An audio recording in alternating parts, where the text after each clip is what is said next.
Est-ce qu'il y a des vivants ce matin? Je ne vous sens pas. On dirait qu'on est lundi matin, là, quand tu vas travailler fatigué. Hein? Est-ce qu'il y a des vivants ce matin? Est-ce qu'il y a des vivants ce matin qui veulent entendre la parole de Dieu? Alléluia. Donc prépare déjà ta Bible. Prépare ta Bible, ton cahier. On va noter.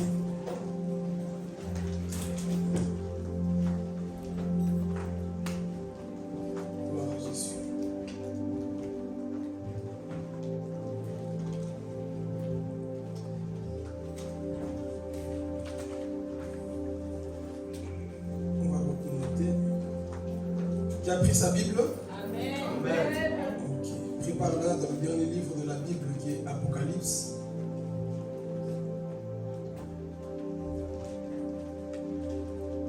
Apocalypse, chapitre 1. Le thème de nos messages, c'est les 7 églises de l'Apocalypse. Je y ai prêché déjà sur ça, mais chaque fois que je reviens, une autre interprétation et des révélations pour Amen. Donc, Apocalypse chapitre 1, nous allons aller pas à pas. Mais nous allons d'abord lire le chapitre 1 à partir du verset 8.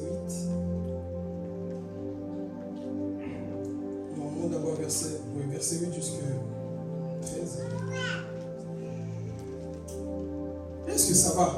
Vous n'avez pas mangé le matin? Amen. Vous m'encouragez à prêcher. Je vais prêcher selon vous. Hein. Si vous dormez comme ça, moi je dors aussi. Amen. Donc soyez vivants. Amen. Ok, Apocalypse chapitre 1, verset 8 à 9. Amen. Je suis l'alpha et l'oméga, dit le Seigneur Dieu, celui qui est, qui était et qui vient, le Tout-Puissant. Moi, Jean, votre frère et votre compagnon dans la persécution. Le royaume et la persévérance en Jésus-Christ. J'étais dans l'île appelée Patmos à cause de la parole de Dieu et du témoignage de Jésus-Christ. Je fus saisi par l'Esprit le jour du Seigneur. Et j'ai entendu derrière moi une voix forte comme le son d'une trompette.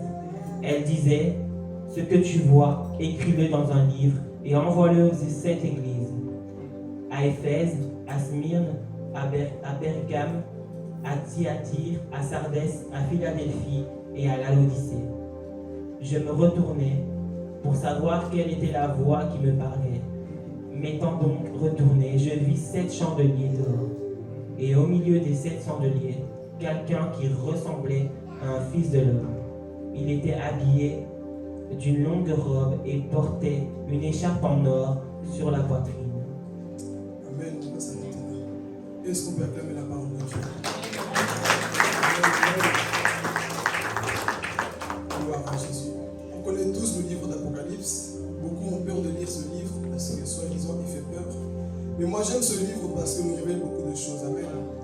Lorsque tu veux connaître le futur et tout ça, Apocalypse c'est très important de le décoder. Et ici nous allons rentrer dans le contexte de 7 églises. Nous connaissons tous Jean. Jean qui était le dernier apôtre à mourir. Jean va souffrir la persécution, va passer par la persécution. Et il va avancer dans son âge. Mais pendant qu'il est en train de prêcher dans le temps des apôtres, il y a eu un empereur qu'on appelait Domitien. Domitien avait pour but de faire taire l'église. Il ne voulait plus que la parole de Dieu soit prêchée. Il ne voulait plus que le nom de Jésus soit proclamé. Alors qu'est-ce qu'il va faire? Il va persécuter tous les chrétiens. Il va arrêter tous les gens qui annonçaient la parole de Dieu. Amen. Et il faisait même tuer les gens. Et l'histoire raconte qu'il persécutait tellement les gens que les croix manquaient parce qu'il crucifiait les chrétiens. On les coupait en deux. Mais ces gens-là ne reniaient pas leur foi. Ces gens-là gardaient leur foi jusqu'à la mort. C'était des personnes qui aimaient Dieu. Donc c'est justement dans ce contexte-là où l'apôtre Jean se trouve.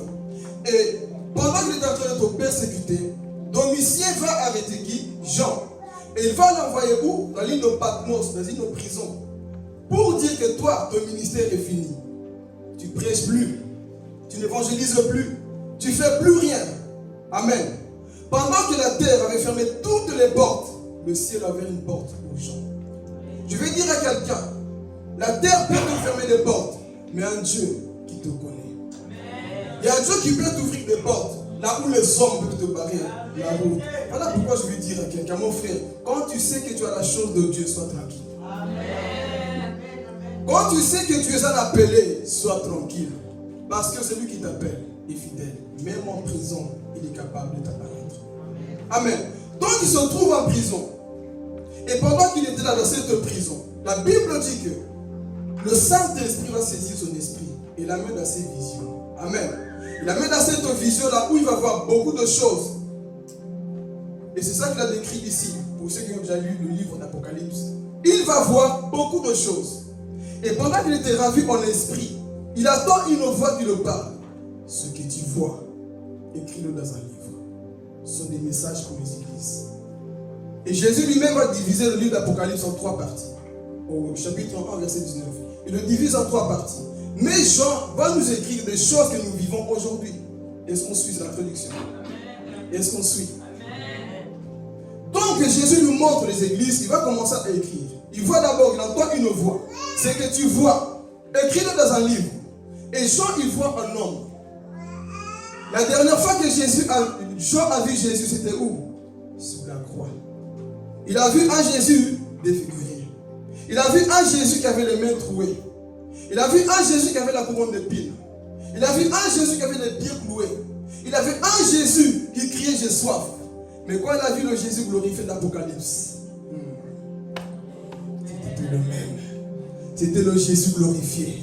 Il n'avait plus la couronne d'épines, mais il avait la couronne d'or. C'était le Jésus glorifié. Il n'avait plus les mains trouées, mais il soutenait l'église qui sont les 7 étoiles. Alléluia. Ses pieds n'étaient plus troués, mais ses pieds étaient comme des pieds, comme de l'oreille ardent. Amen. Ses yeux n'étaient plus remplis de larmes, mais ses yeux étaient comme des flammes de feu. Jean regarde cet homme, mais qui est cet homme? Et il entend sa voix. Sa voix ne criait plus, j'ai soif. Non, sa voix lorsqu'elle parlait, c'était comme le bruit des eaux. C'était comme le bruit des eaux. Lorsqu'il a vu cet homme, Jean commence à trembler. Mais qui est cet homme? Quand il va sous sa pluie, son voix, roi des rois, le Seigneur des seigneurs. Mais qui est cet homme? On n'a plus écrit roi des Juifs, mais il est le... Il est le roi des rois. Amen. Et commence à voir cet homme-là. Il voit ses cheveux. Ses cheveux n'étaient plus remplis du sang, mais ses cheveux étaient blancs comme de la neige. Le Jésus glorifié. Alléluia. Ses vêtements n'avaient plus déchiré, mais portaient une robe de gloire. Alléluia. Une robe qui respirait la sainteté. C'était la personne de Jésus. Et la Bible dit, lorsque Jean est en train de voir cette vision, il voit Jésus. Et quand il s'approchait, le Saint-Esprit l'amène. Quand il s'est approché de Jésus, la Bible dit, Jean est tombé comme un mort. Parce que personne ne peut voir la gloire de Jésus et rester debout. Il est tombé comme mort.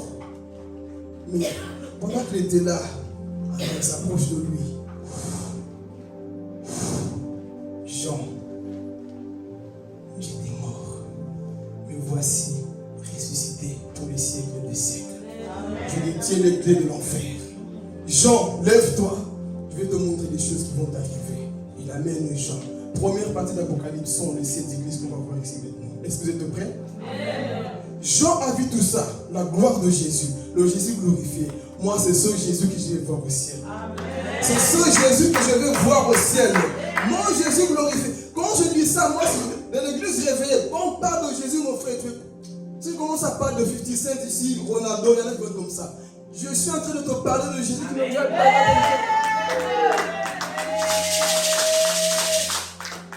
Je ne te parle pas de moi. Je te parle de celui qu'on va voir au ciel, la personne de Jésus.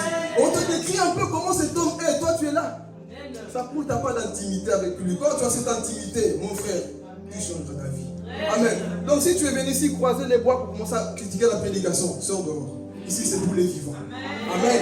Il y a deux types de chrétiens dans cette salle. Ceux qui viennent pour dire qu'est-ce qu'on va prêcher. Ceux qui disent, papa, Seigneur, parle-moi, j'ai besoin de ta parole. Parmi ces deux types de chrétiens, qui es-tu? Pharisien ou celui qui a soif d'écouter la parole de Dieu? Ouvre ton cœur. Je prie que le Saint-Esprit te touche au travers de ce message. Amen. On continue. Donc ici, première église. C'est l'église d'Éphèse. On peut le prendre, Apocalypse chapitre 2. Verset 2 à 6. Première église, vous allez noter que dans ces églises, il y en a combien? Combien? Parle de force. Encouragez-moi, moi je ne prêche pas combien de mois là. Combien d'églises? 7 églises. Mais seules 2 églises qui vont recevoir des câlins. Jésus n'est pas venu condamner, juger. Il est venu d'abord les quoi? Les encourager. Mais on va le voir après. Amen. Mais les 5 autres églises reçoivent d'abord quoi? Des reproches et des encouragements. Mais 2 églises à qui Jésus a dit, toi, tu es fidèle. Je suis venu pour t'encourager. Et ce matin, Jésus est venu aussi pour t'encourager. Amen. Donc, on y va. Première église ici, pour ceux qui notent, notez, c'est l'église de... Vous notez pas? Ok. On y va. Je connais ta conduite, la peine que tu prends et ta persévérance. Okay. Je sais que tu ne peux pas supporter les méchants. Tu as mis à l'épreuve ceux qui se prétendent apôtres et qui ne le sont pas. Et tu as décelé qu'ils mentaient. Tu as de la persévérance. Tu as souffert à cause de moi et tu ne t'es pas lassé. J'ai cependant un reproche à te faire. Tu as abandonné l'amour que tu avais au début. Allons, rappelle-toi d'où tu es tombé. Change et reviens à ta conduite première. Sinon, je reviendrai à toi et je déplacerai ton chandelier si tu ne changes pas. Amen. Donc ici, première église, c'est l'église d'Éphèse.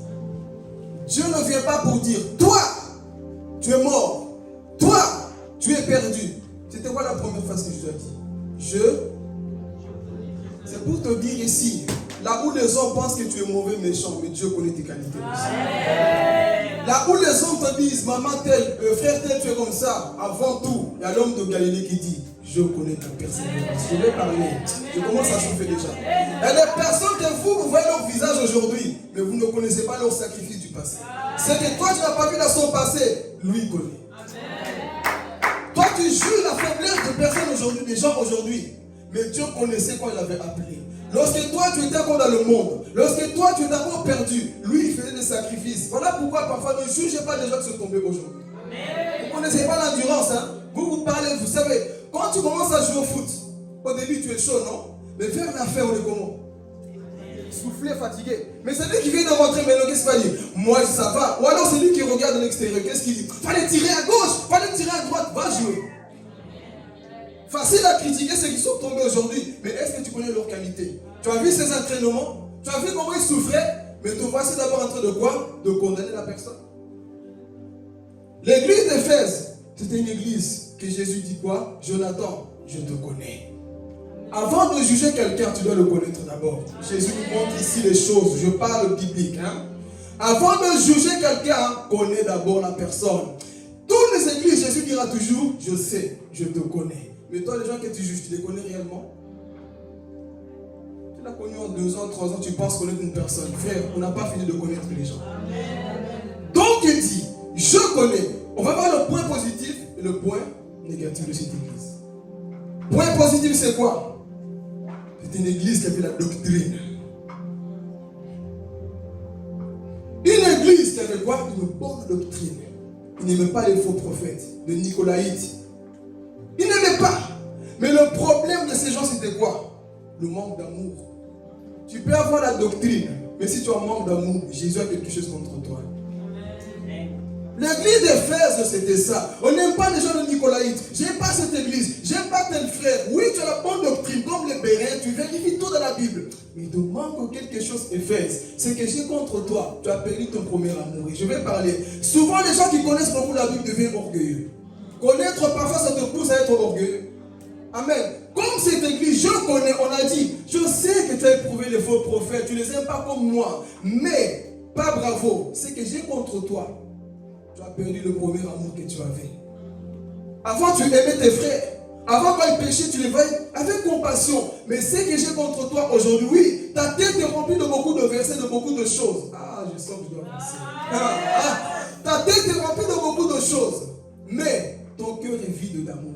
Ne soyez pas impressionnés par des personnes qui exposent la Bible de gauche à droite. Voyez d'abord ceux qui ont la capacité d'aimer les gens. Éphèse, c'était ça. Ils avaient une bonne doctrine. Mais Dieu te dit, ce que j'ai contre toi, c'est que tu condamnes tout le temps mes enfants. J'ai quelque chose contre toi. Arrêtez de vous voir comme des pharisiens. Nous connaissons la Torah, nous connaissons la Bible. Mais vous lapidez constamment vos frères et sœurs. Comme cette église d'Éphèse. Tu te vantes de trop. Et quand tu vois les gens sur internet, lui il n'a pas la bonne doctrine, ok. Quand tu corriges une personne, mon frère, ma soeur, on doit sentir derrière quoi? L'amour. Corriger sans amour, c'est être pharisien. Quand tu corriges une personne, ton but doit être quoi? De le ramener. Beaucoup corrigent pour tuer, pour mettre dehors. C'est ça la religion. La religion te corrige pour te tuer. Mais Jésus te corrige pour te ramener à ton premier amour. Il te corrige pour ça. Donc cette église-là, c'était ça le point qu'ils avaient. On est fort dans la doctrine. Nous connaissons les Écritures. Moi, personne ne me trompe. Moi, je connais tout. Moi, je suis fort. Moi, j'ai fait ceci. Mais si tu n'as pas l'amour, tu es zéro. À quoi ça sert de connaître tout, mon frère, ma soeur, si tu n'as pas l'amour en toi? Amen. Comme cette église ici, vous allez voir aujourd'hui, beaucoup de personnes retournent dans le monde à cause de qui? Des gens qui se disent que nous sommes des chrétiens, qu'on a la bonne doctrine. Est-ce que je peux avancer? Des gens qui disent, nous on a la doctrine, mais combien de gens nous tuons par notre façon d'expliquer la Bible? Vous allez voir des gens, oh mais la femme ne peut pas porter un pantalon. Qui a déjà entendu ça, les gars? La femme ne peut pas porter un pantalon. L'homme qui te dit ça, tu sais ce que tu vas lui dire? Ouvre Lévitique chapitre 19, verset 27. L'homme aussi ne peut pas faire sa barbe. Vous faites avoir tout le temps par des gens qui ont compris mal la Bible. La femme ne peut pas faire ceci. Ok, ouvre-lui, toi qui rate tout le temps ta barbe. Tu ne peux pas faire des coins, tu ne peux pas. Laisse-nous Jean-Baptiste. Alors on ne dit pas amen, hein? Église de fait, c'est ça, tu as la doctrine, mais ton manque. La femme ne peut. Les pauvres femmes, ils souffrent avec les gens religieux. Les religieux comme des pharisiens. Combien de femmes ont-ils tué? La femme ne peut pas faire. Écoute, nous sommes au temps d'affaires, Dieu utilise chacun. Arrêtez ces histoires-là que la femme ne peut pas faire ceci. Laissez le Saint-Esprit être au Saint-Esprit. Amen. Donc, une église qui a quoi? Une doctrine forte. Et je vais dire ici, église, ne sommes pas cette église qui se vend entre nous dans la parole. La parole, c'est bien, mais l'amour avant tout. En Corinthiens 13, nous dit quoi? Une chose qui demeure pour toujours, c'est quoi? L'amour. Tu peux avoir la foi, le mystère, tout ce que tu veux, mais si tu n'as pas l'amour, tu n'es. Alors arrêtez de faire là comme les gens qu'on voit aujourd'hui sur Internet qui n'ont pas d'église. Ils connaissent la Bible, hein, mais il faut que quoi? Attaquer les gens. Tel pasteur est ceci. Vous connaissez la chaîne là que je dis pas le nom, hein, qui porte le nom de Jésus. Ils s'assoient que pour attaquer, soit disant la doctrine, ils ne sont pas d'amour. Ils mélangent tout. Un jour, tu vas voir Jonathan là-bas. Jonathan est sorcier. Tel a fait ceci. Tout le monde est comme ça. Pourquoi? On a des gens qui se prétendent quoi? Avoir la doctrine, mais qui n'ont pas l'amour. Pose la question à ton voisin. Est-ce que tu as de l'amour? Est-ce que nous avons l'amour? Éphèse. Là, on dit, mais quand on commence à vous piquer, là, vous dites amen. Il faut aussi dire amen. C'est ça l'église. Amen. Donc, église d'Éphèse, tu as la doctrine pour ceux qui notent. Doctrine sans amour égale zéro. Il faut avoir les deux. Amen. Donc, ici, ce que j'ai contre toi, c'est quoi? Perdu ton premier amour. Souviens-toi comment tu aimais tes frères et sœurs. Souviens-toi comment tu aimais Dieu. Souviens-toi. La doctrine aujourd'hui, la connaissance t'a rendu aveugle. La connaissance enfle, c'est la Bible qui le dit. La connaissance enfle, te rend orgueilleux. Mais l'amour édifie. Amen. Ces gens de personnes, ils vont utiliser la Bible comme Éphèse, que nous connaissons dans 2 Corinthiens 3:6, qui dit quoi? La lettre quoi? Mais l'esprit. Vous allez voir les gens de la loi, ils n'aiment pas tout ce qui est esprit, mouvement, ils n'aiment pas. Mais ils aiment la lettre pour tuer. Et c'était comme cette église ici. Tu as la lettre, mais est-ce que tu as l'esprit qui vivifie? Quand tu prêches, quand tu écoutes un prédicateur, il faut que tu sentes que l'esprit est derrière. Sinon, c'est un homme vide. Quand l'homme te parle, il faut que tu sentes que c'est l'esprit. Je ne dis pas qu'il commence à crier. Tu vois la profondeur de ce qu'il dit là. Tu dis non, ça c'est le Saint-Esprit qui est derrière. Mais tout en l'homme vient te pointer du doigt. Ce n'est pas de Dieu, c'est la religion. La religion tue les gens. Amen. Comme cette église d'Éphèse, ce que j'ai contre toi, c'est que tu es retourné dans les pratiques. Tu as gardé juste la connaissance. Mais où est l'amour? Amen. Est-ce qu'on est édifié? Est-ce qu'on va avoir ce type de chrétiens religieux qui tuent constamment les gens? Un nouveau entre ici, ne le pointe pas du doigt, je t'interdis. Un nouveau entre ici, ne pointe pas du doigt. Pointe du doigt au coco-bar, comme nous là. Mais le nouveau, frère, dis à ton voisin, range ton regard. Nous, quand on était dans le monde là, moi-même qui parle ici, quand j'ai commencé, pour ceux qui savent, mes cheveux étaient jusqu'ici. Quand ils passent jusque-là, le pasteur il savait, il me voyait, il me souriait seulement. Je sais qu'un jour tu vas changer. Mais s'il me disait, hey, change tes cheveux, enlève ton pantalon, j'allais fuir l'église et retourner dans le monde. Mais quand Jésus lui-même m'a touché, de moi-même, j'ai pris des cheveux, des ciseaux. J'ai coupé, j'ai monté mon pantalon. Jésus change les gens. Il y a ton voisin, il n'y a que Jésus qui change les gens. Il n'y a que Jésus. La Bible dit le Saint-Esprit convaincra les cœurs des hommes. Ce n'est pas nous à forcer les gens. À force de forcer, les gens vont fuir. Laissez le Saint-Esprit faire son travail. Qui a changé Paul?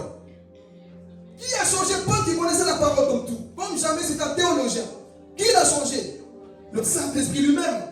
Donc il y a des gens, tu peux forcer. Arrête de forcer, j'ai déjà prêché. Arrêtons de forcer. Seul le Saint-Esprit est capable de changer les cœurs endurcis. Amen. Mais nous, on veut forcer les choses, des raisons pour lesquelles parfois on se fait du mal. Un nouveau entre ici, tu regardes le travers.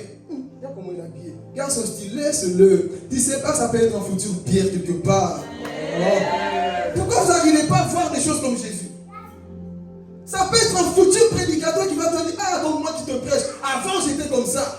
Avant je m'habillais comme ça. Avant j'étais une prostituée. Avant j'étais courant de jupons. Mais aujourd'hui Jésus m'a changé, frères et sœurs. Il peut encore changer les hommes aujourd'hui. Il n'a pas changé son Dieu. Arrêtons de critiquer, de juger les gens qui ne changent pas parce que toi tu veux les faire changer comme ça. Laissez Jésus faire son travail. Lui connaît la profondeur de cœur. Comme il a dit, Éphèse, moi je te connais. Toi tu connais la parole, mais moi je connais d'abord le cœur des hommes. C'est quoi cette histoire? On tue beaucoup de gens par la religion. Ruth, ok, c'est Ruth. Moi, j'aime pas. Laisse Ruth, le jour de le Saint-Esprit. Voilà pourquoi j'aime les changements qui se font par le Saint-Esprit parce que ce sont des changements qui sont réels. Mais les changements qui sont poussés par les hommes sont des changements hypocrites. Voilà pourquoi vous mettez ici des soutanes jusqu'en bas. Mais lorsqu'ils sortent dehors, c'est mini-jupe. Mais quand Jésus te change, tu changes. Quand Jésus te change, tu changes partout. On n'a plus besoin de te dire, va détruire tes persils, va jeter ta garde-robe. Jamais, jamais. Quand Jésus entre dans ta vie, tu fais comme cet homme Zachée. Jésus rentre dans sa maison, de lui-même, il a jeté les choses. De lui-même, il a jeté les choses qu'il avait volées. Comprenons la maturité, frères et sœurs. Arrêtons d'être des religieux, forcer les gens. Le Saint-Esprit connaît. Il connaît le cœur de chaque personne.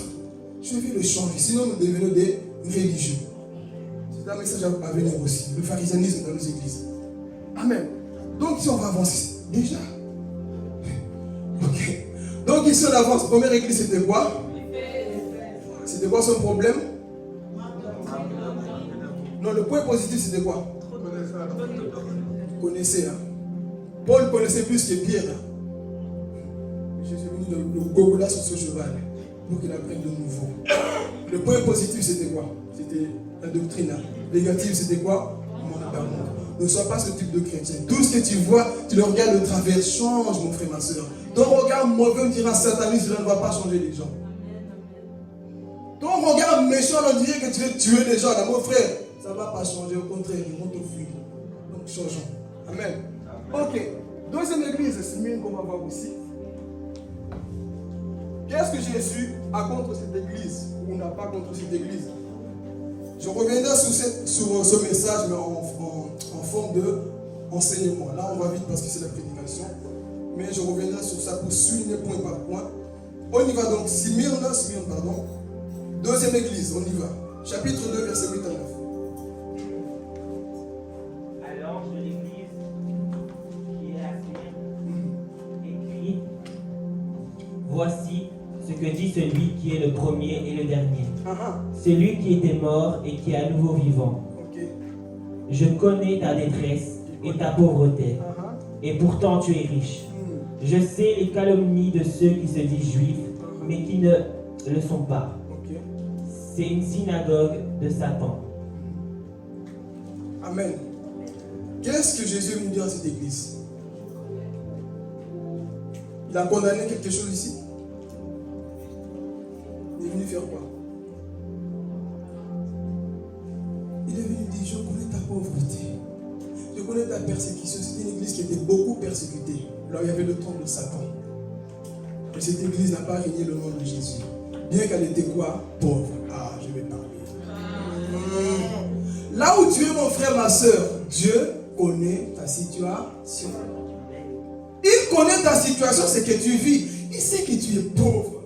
Il sait que tu as quelque chose. Mais lui, quand il voit que tu es en train de persévérer malgré tout cela, il dira fidèle serviteur. Parce que nous ne persévérons pas parce que nous sommes riches. Nous ne persévérons pas parce que nous avons des voitures, bien que ce n'est pas mauvais. Nous persévérons parce que nous avons d'abord Jésus. Nous persévérons d'abord parce que nous avons Jésus. Pose la question à ton voisin. C'est quoi ta richesse? C'est quoi ta richesse?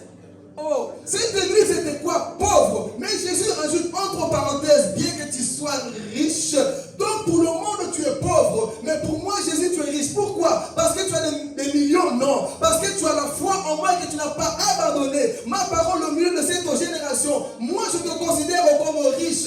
Le monde est tellement pauvre que tout ce qu'ils ont c'est l'argent. Mais l'église est tellement riche que tout ce qu'ils ont c'est Jésus. Donc je peux trouver un paralytique. Je n'ai pas l'argent mais c'est que Dieu me passe l'argent. Au nom de Jésus, lève-toi et marche parce que j'ai Jésus. Alléluia. Ma richesse, c'est ça. Ce n'est pas le compte en banque, bien que ce ne soit pas mauvais. Job était riche, il est au ciel. Abraham était riche, il est au ciel. Mais quand Dieu rajoute en quoi à ça? La sainteté. Mon frère, tu es l'homme le plus heureux. J'ai Jésus. Ma richesse me permet d'aller au ciel. Mais la richesse ici sur la terre ne te permettra jamais d'aller au ciel. Ne te permettra jamais d'aller au ciel. Mais mon Jésus en moi là, c'est le passe-partout, sauf en enfer. Est-ce qu'il y a quelqu'un contre toi? Mon Jésus, c'est le passe-partout, sauf. Je suis pauvre. Je ne suis pas marié. Je n'ai pas de voiture. J'ai pas. Mon frère, quelle que soit ta situation, si tu as Jésus, sois heureux. Quelle que soit ta situation, si tu as Jésus, même si tu n'as pas d'homme, même si tu n'as pas de femme, même si ton compte en banque n'a rien, même si tu es malade, même dans la maladie, si tu as Jésus, tu es l'homme le plus riche, que le monde ne puisse pas vous déstabiliser parce que tu n'as pas ceci. Si j'ai Jésus, cela me suffit. Parce que Jésus, c'est ma richesse. Même aujourd'hui, je pars au ciel. Voilà pourquoi je ne vais jamais abandonner mon Jésus. Oh. Jamais pour rien, j'abandonnerai ce Dieu qui m'a sauvé de l'enfer. Qui peut me donner la joie que Jésus me donne? Qui peut me donner la paix que Jésus me donne? Je peux parler? Les relations sexuelles ne donnent pas la paix que Jésus donne. Les relations sexuelles, les fêtes, tout, tu peux fêter, ça va finir. Tu peux coucher, ça va finir. Mais une joie qui est éternelle. La personne de Jésus. Vous n'avez pas encore expérimenté la joie de Jésus. Voilà pourquoi parfois je ne comprends pas. Quand tu connais Jésus, mon frère,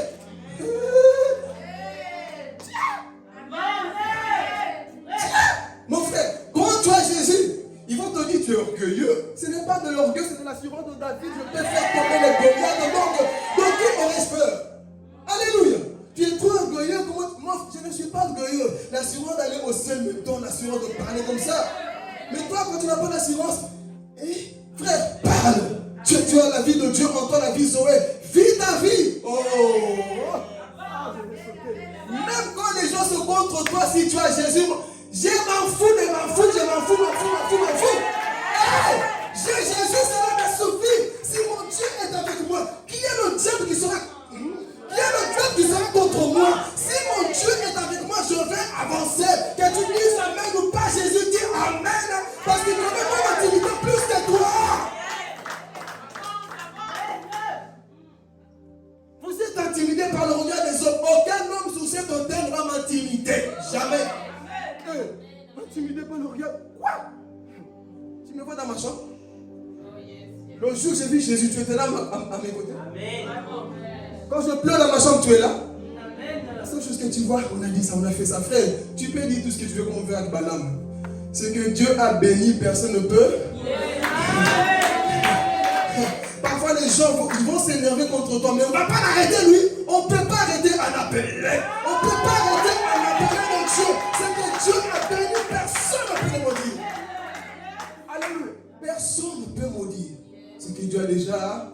Donc si moi je suis dans l'obéissance, je marche dans sa parole. Qui es-tu avec ta méchanceté pour enlever la joie que j'ai? Jésus. Ma richesse c'est lui. Ma femme peut me blesser, vous pouvez me blesser. Mais je trouve le repos en lui. Voilà pourquoi David avait dit, j'ai constamment l'Éternel devant mes yeux. Quand le peuple voulait lapider David s'appuyait sur l'Éternel physiquement, Jésus n'était pas là. Mais spirituellement, David dit quoi? Je me suis appuyé sur l'Éternel. Elle a reçu une force surnaturelle. Voilà pourquoi il pouvait aller jusqu'à dire, l'Éternel est mon roi, berger, je ne manquerai de rien. Mais je regarde la vie de David, on te poursuit par ton roi là. On te poursuit pour te tuer. Tu n'as rien à manger. Et il va même aller à l'église, au temple, pour aller manger le pain qui était consacré à Dieu. Tu manques de quelque chose. Mais elle a compris que, j'ai déjà donné la définition. L'Éternel est mon berger. Je ne manquerai de rien. C'est ce qui veut dire, si l'Éternel me suffit, frère, Maman Chantal, si notre Dieu est pour nous, si notre Dieu est avec nous, cela me... Oh, Rabba Santa Rebo Shibra Rebo Saya. Si Dieu est avec moi, cela me suffit, frères et sœurs. Oh, mon Dieu me suffit, mon Dieu me suffit. Quand je marche dans la rue, mon Dieu me suffit. Quand toi tu n'es pas là, tu dis, oh Jésus, et mon Dieu plus que les hommes, parce que lui est ta richesse. Hein? C'est Jésus ta richesse. Alléluia. Quand les hommes se contre, ils ne comprennent pas. Mais toi tu sais que j'ai. Oh, je vais parler. Je vais te faire comprendre c'est quoi la joie en Jésus. Hey, la joie en Jésus, mon frère, même quand tu n'as rien autour de toi, tu sais louer ton Dieu. Oh, non, mais Caro, tu ne vois pas ta situation. Tu viens de perdre quelqu'un. Ma joie, c'est Jésus. Tant que je n'ai pas perdu. Tant que je n'ai pas perdu Jésus, je n'ai rien. Hein? Dis à ton voisin, tant que tu n'as pas perdu Jésus, tu n'as rien perdu. Tant que tu as Jésus, Diego, cela me suffit. Est-ce que nous gardons Jésus au travail? Est-ce que nous le gardons partout là où nous partons? Dans nos relations? Garde Jésus plus que tout précieux. Que personne ne vole ton Jésus. Qu'aucune situation vole ton Jésus. Que personne ne t'enlève ce que Jésus a mis en toi. Sois fidèle à Jésus. Sois fidèle. Cette église normalement devait être persécutée. Mais Jésus rajoute, si vous lisez, même quand te mettront en prison, ils vont te libérer. Et le diable va te tuer. Mais garde la foi jusqu'à la fin. Ils ont gardé la foi jusqu'à la fin. Et ici, toi ta persécution c'est quoi? Je n'ai pas réussi mon année. Je suis triste. Si tu n'as pas réussi, ce n'est pas grave. Il y a moyen de recommencer. Mais si tu rates l'enlèvement, c'est grave. Une chose que tu ne peux pas rater, c'est l'enlèvement. J'ai raté mon mariage. Je me suis divorcé. Tu peux recommencer. Laisse ça là. Mais une chose que tu ne dois jamais perdre, que tu as. Le ciel. Cette église. Moi, je ne comprends pas. S'il vous plaît, tokola. Tokola, s'il vous plaît. Voyez comment les gens, dans le temps de Néron, de Domitien, des chrétiens comprennent. On dit, Ruth, aujourd'hui on te prend. Où tu vas? Tu vois comment l'huile là, est chaude. On va te mettre dans l'huile. Tu vas sortir fricandelle. Tu vois là, les lions là, on va te jeter. Il y aura du sang partout. J'ai vu le témoignage d'un homme, il a dit, il y avait tellement de grandes persécutions. Il y avait un homme qui évangélisait. Les persécuteurs sont venus dans le temps de Néron. Ils ont dit, si vous continuez à prêcher le nom de Jésus là, on va prendre des bébés, on va tous les tuer. On a pris un bébé. L'homme continue à prêcher. Sa maman dit, non, ne prenez pas mon enfant. Ils ont pris l'enfant. Ils l'ont mis au milieu. Un cheval est venu, il a crasé l'enfant. Le sang était partout. La maman regardait, elle a dit, mon enfant au ciel, homme de Dieu, continue de prêcher. Si c'était toi, j'abandonne la foi. Frère, il y a des hommes qui ont payé le prix. Il y a des personnes qui aiment Dieu. Est-ce que nous on peut le faire? Donc cette église était quoi? Pauvre. Mais pour Dieu, elle était riche. Parce qu'ils ont compris que moi, ma joie c'est ça. Ma richesse c'est ça. C'est quand je honore la parole de Dieu. C'est ça qui fait ma fierté aujourd'hui. C'est ça qui fait ma joie aujourd'hui. Ce n'est pas des cabellos, ce n'est pas des rouges à bleu, rouges à lèvres, je ne sais pas quoi. Ce n'est pas des chaussures de marque, ce n'est pas des pantalons de marque, non. La vraie marque c'est la sainteté. La vraie marque c'est la sainteté. Si j'ai la sainteté, moi je fais peur aux démons. Mais avec tes millions, tu peux faire la paix avec le diable. Avec les millions, tu fais la paix avec le diable. Mais avec Jésus, hey, frère, avec Jésus, tu vas faire tomber le monde des ténèbres. Il faut aimer Jésus plus que tout. C'est pour ça, mon frère, je te pousse à aimer Jésus. Hey, non, je n'ai pas eu ça, non, je manque de joie, mon frère. Comme je dis toujours, le jour que tu verras ma tête triste, va intercéder. Je ne sais pas. Moi, triste. Moi, ce jour-là, c'est parce que Jésus s'est retiré de moi ou je ne sais pas. Tant que j'ai mon Jésus. Mon Jésus est... Hey, tu es dans ta chambre, tu commences à parler à ton Jésus.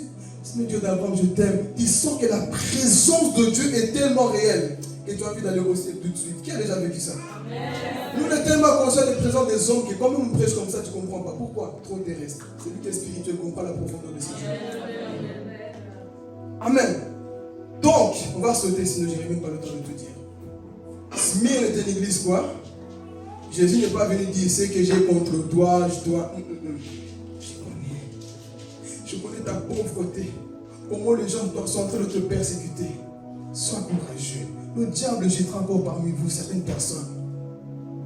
Mais soyez fidèles jusqu'à la mort. Qui est prêt à être fidèle jusqu'à la mort? Amen. Tu n'avais pas la main pour lever. Vraiment jusque. Si toi des petites choses là, ta vie n'est pas.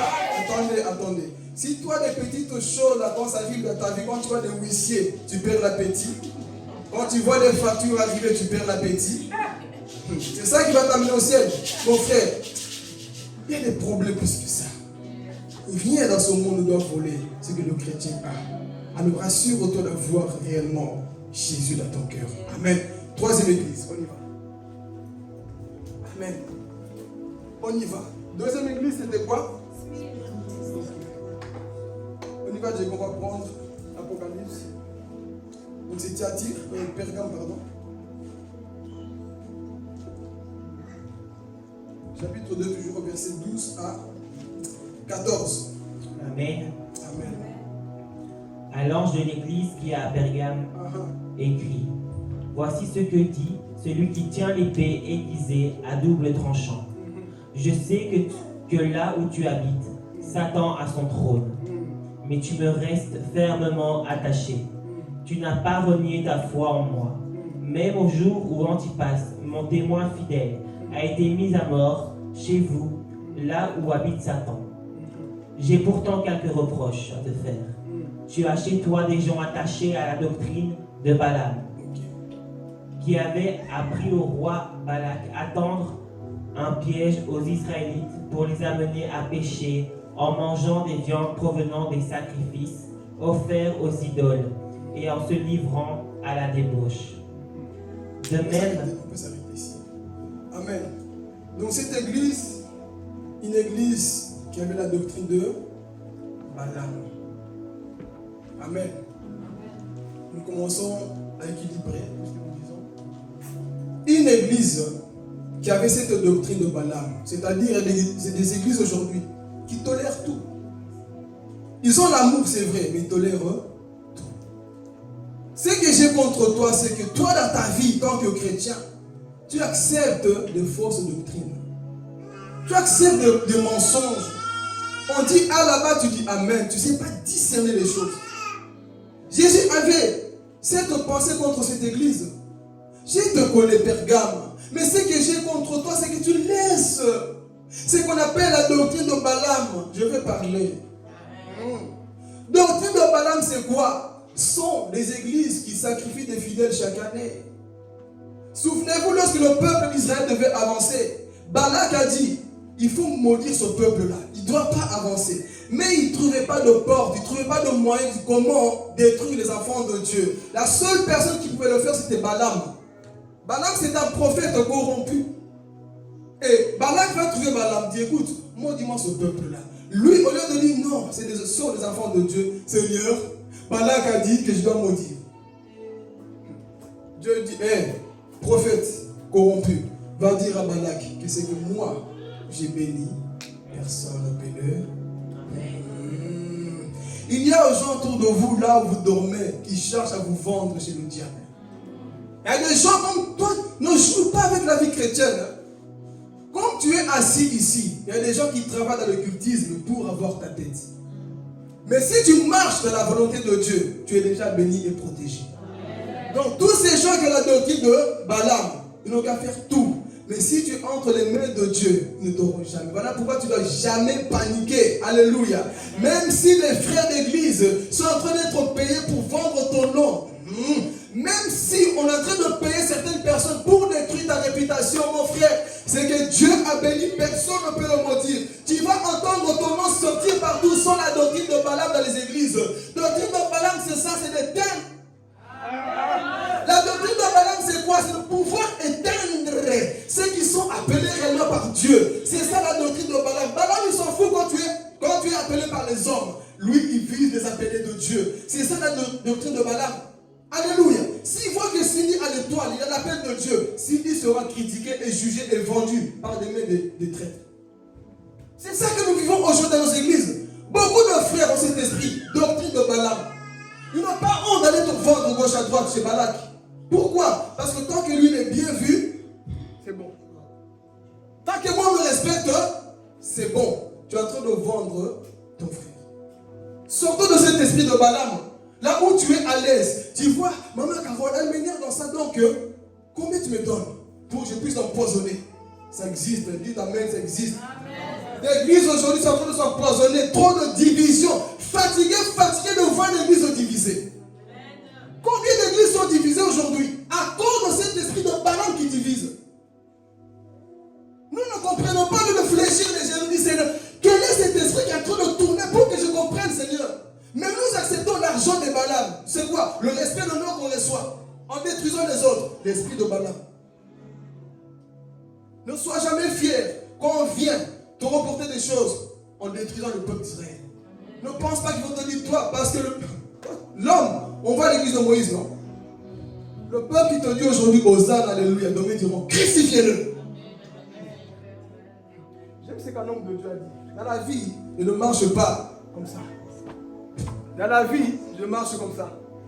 Fais attention, tu mets les pieds. Fais attention, tu mets tes oreilles. Fais attention, tu mets ta bouche. Parce que les mêmes hommes aujourd'hui vont te crucifier. Donc, faites attention. Il y a cet esprit de Balaam aujourd'hui. Toi, tu te sens valorisé, honoré. Fais attention, esprit de Balaam. Il y aura des situations compliquées, mais aie le discernement. On doit maudire Cindy. On doit maudire telle personne, mon frère. Cet esprit. Voilà pourquoi le diable aime cet esprit. Vous savez pourquoi? Il aime voir là-bas. Et il reste là-bas. Et il reste là-bas. Esprit de division. Il faut les maudire. Ne les laisse pas traverser. Qu'ils ne réussissent pas dans leur vie. Esprit de blocage aussi. Ils veulent vous bloquer tout le temps. Que vous n'avancez pas. Pourquoi? Parce qu'ils sentent qu'il y a l'appel de Dieu sur vous. Mais ne veulent pas que vous puissiez avancer. Esprit de Balaam. Est-ce que nous sommes prêts à condamner cet esprit? Nous sommes prêts à condamner cet esprit-là qui vend nos frères et sœurs tout le temps. Il faut qu'on soit unis. Nous prêchons ça. Il faut qu'on soit unis. Et si tu acceptes les Balaam qui viennent à chaque fois vendre tes frères et sœurs, tu es en danger. Amen. On va avancer. C'était l'église de quoi? Et si on va avancer dans l'église de Thyatire, 4e église.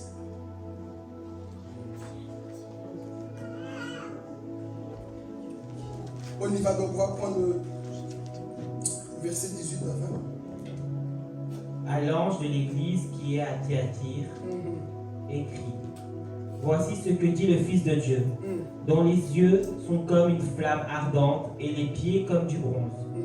Je connais tes œuvres, ton amour, ta fidélité, ton service et ta persévérance.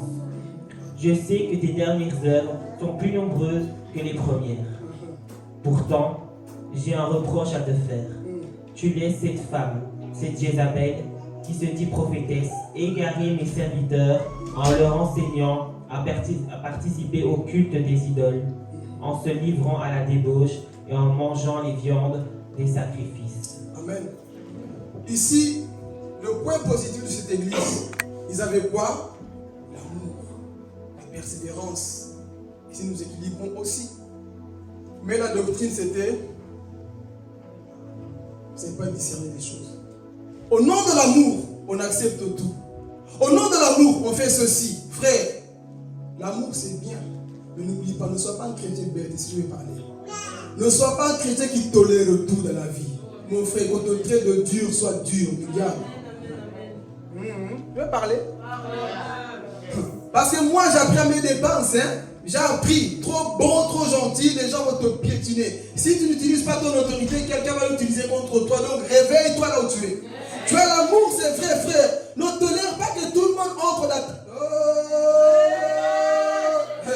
N'accepte pas que tout le monde entre dans ta vie comme ça. Tu dois discerner son Dieu qui met les pieds dans ta maison, dans ta propre vie. Dites amen. Tant de la fin où vous jouez des gens infiltrés envoyés par le diable. Tu as l'amour, mais mais tu as une mauvaise doctrine. Pourquoi? Tu fermes les yeux sur les péchés des autres. Dieu est amour. Dieu te comprend. Dieu est amour. Il est capable aussi de te châtier. C'est ça l'équilibre. La différence avec l'église d'Éphèse, c'était ça. Éphèse, c'était le contraire. Bonne doctrine sans amour. Et Thyatire, c'est quoi? Vous avez quoi? L'amour, mais pas la doctrine. Ben, c'est quoi l'équilibre avec Dieu? Je vois comment tu tolères les femmes prêcher Jézabel, détruire mes serviteurs. Toi, tu acceptes son nom de quoi? Non, parce que, mon frère, on peut bien s'entendre, hein, mais si avec Dieu tu commences à jouer, tu n'es plus mon ami. Il y a des gens au nom de l'amour, je vais inviter telle soeur à prêcher dans mon église, mais la doctrine, c'est pas la même. Je t'invite pas. On va manger ensemble, mais je vois qu'il y a ta doctrine. Ah, je vais aller plus loin. Toi, tu veux sortir avec un homme qui n'a pas la même foi que toi, dit amen les jeunes. Toi, tu veux te mettre en couple avec une personne qui prie les statuts de l'autre là. Vous n'avez pas la même doctrine. Oui, mais elle est belle, il est beau. Ce n'est pas la même doctrine. Il va appeler ton fils Hamdoullah et toi tu vas dire Marie, ça ne va pas marcher, ça ne marche pas ensemble. Nous n'avons pas la même doctrine. On ne se mélange pas dans la vie, frères et sœurs. Même si elle est belle, même s'il est beau, même s'il est riche, même s'il a tout, si on n'a pas la même doctrine, reste là-bas, mon frère, ma soeur. Parce que nous, au nom de l'amour, nous tolérons tout. Je connais ta vie. Au nom de l'amour, mon frère, je vais vous jouer. Hein. Quand tu connais, frères et sœurs, sois calme. Mais toi, au nom de l'amour, tu fais tout. Tu acceptes tout. Tu places tout. Mon frère, que tu me trouves sévère et dur, je vais être sévère. L'amour aussi est dur. L'amour n'est pas que bon. Non. L'amour, parfois, arrête de faire ça. Je ne suis pas content. Tu prêches pas ça. Je ne suis pas d'accord. C'est ça aussi, frères et sœurs. Mais au nom de l'amour, on a peur de blesser. Non, il faut aller tout doucement. Frère, on va aller tout doucement, mais on dira aussi des vérités. C'est ça, cette église. Tu as l'amour, tu persévères, tes œuvres sont bien, mais tu es trop chrétien à te mêler. Dès qu'un fumeur rentre ici, dimanche prochain, c'est toi qui pries. J'ai connu des hommes comme ça. Tu sais de quoi je parle. Quelqu'un entre pour la première fois à l'église. Micro, tiens, viens parler. La personne est passée, sentait la drogue, il sentait de tout faire. C'est vrai que les gens doivent arriver. Mais la première fois, je ne te connais pas. Fandanano. Même si tu dis, donne-moi le micro, Fandanano. Qu'on sonde d'abord qui tu es. Il y a des églises au nom de l'amour. Frère, qu'il est gagné, viens donc prêche. Tu ne prêches pas. Ouais, l'église aujourd'hui a perdu cette discipline et on ne sont plus au caprice des fidèles. Tu ne prêches pas. Tu ne chantes pas. Tu ne joues pas. Arrêtez de tomber dans les pièges des bébés spirituels. C'est quoi ces histoires-là? Oui, moi, tu ne prêches pas parce qu'on connaît ta vie.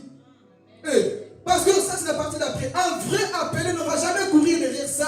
Un vrai appelé va fuir l'appel. Oh, Moïse, Dieu t'envoie. Je ne sais pas parler. J'ai un ami. Oh, je suis jeune. Bien, moi, je ne sais rien. Tout appelé ne court pas derrière l'appel, mais c'est l'appel qui court après lui. Voilà pourquoi arrêter de courir derrière l'appel. Moi-même, quand Dieu s'est révélé à moi, il me montre la vision que tu vas prêcher partout là. Je m'ai montré beaucoup de choses. Mais moi, qui ne sais pas parler, pas moi. Les vrais appelés, notez, les vrais appelés fuient l'appel. Mais les appelés par les hommes forcent les choses. Donc, au nom de l'amour, arrêtez, frères et sœurs, de tolérer tout. Toi, je ne te connais pas. Tu vas cuisiner chez moi. Tu vas m'empoisonner, pardon. Oh, l'amour de soupe, c'est pas ça. Sagesse. Sagesse. Au nom de l'amour, on devient bête. Non, parce qu'on a amour. Tu es plus amour que Jésus. On ne peut pas être plus amour que Jésus. L'amour aussi, il y a de la sagesse. Ok, au nom de l'amour, laisse que l'autre homme va aussi prendre la femme. Au nom de l'amour. C'est ça. Thyatire. On a quoi? Cette façon de faire. On a l'amour, mais la doctrine zéro. Les chrétiens qui méditent pas la Bible aujourd'hui. On dit seulement, lis Matthieu. Ah, j'ai déjà lu. Lis encore Matthieu. Amen. On te dit, médite ce livre. Ah, je connais. Ça, c'est l'église après aussi. Ah, ça, je connais. Frère, relis encore la Bible. Je dis à quelqu'un, relis encore la Bible. Relis encore la Bible. Les notions, je ne sais même pas combien de fois j'ai recommencé la Bible. Tu ne manges pas le fourma tout le temps. Tu ne manges pas le malaise tout le temps. Pourquoi tu ne fais pas me dire le même livre? Si tu veux avoir la bonne doctrine, mon frère, soyez ancrés, église. Soyez ancrés dans la parole de Dieu. Arrêtez de tout le temps, l'amour. L'amour de quoi? l'amour, tout ça c'est bien. Mais sagesse, doctrine. Parfois, écoutez, il faut passer par le prisme pour comprendre ce qu'on prêche aujourd'hui. Comme j'avais dit la dernière fois, beaucoup de chrétiens sont nés dans le temps de Covid. Comprenez mon langage. Ils croient que la vie c'est porter des masques, c'est normal. Alors que non, il y a 4 ans, 5 ans, c'était pas comme ça. Mais il y en a qui naissent, ils pensent que tout ça, laver les mains. Ils croient que le monde a toujours été comme ça. Beaucoup de chrétiens naissent dans les églises comme ça. Ils croient que prendre le micro facilement, c'est facile. Il y a des gens, avant de monter ici, là, Maman Lisa, Maman Chantal, il fallait torsionner. Il fallait faire des choses, et pas pour montrer aux hommes. Hein. On te brisait, on te taillait, tu pleurais. Aujourd'hui, les chrétiens, dès que tu touches un peu capricieux, ils changent d'église, là-bas on le place. C'est à ça que nous sommes en train d'assister. Je vous demande pour ne pas dire, il parle d'autre chose. Moi-même, j'étais suspendu par mon pasteur. J'étais suspendu.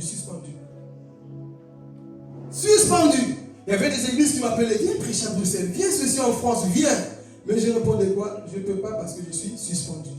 Mais les rebelles, qu'est-ce qu'ils font? Là-bas, on m'aime pas, je vais là-bas. Et là-bas, on te place. Sache que tu as loupé beaucoup de choses. Amen. Tu as loupé beaucoup de choses. Mais on pense que la vie, c'est comme ça, c'est normal. Les chrétiens qui se plaignent de tout, la vie chrétienne, ce n'est pas des bonbons. L'église, ce n'est pas des couches culottes. Amen. Voilà pourquoi si un rebelle a toujours été rebelle, il va créer des disciples rebelles.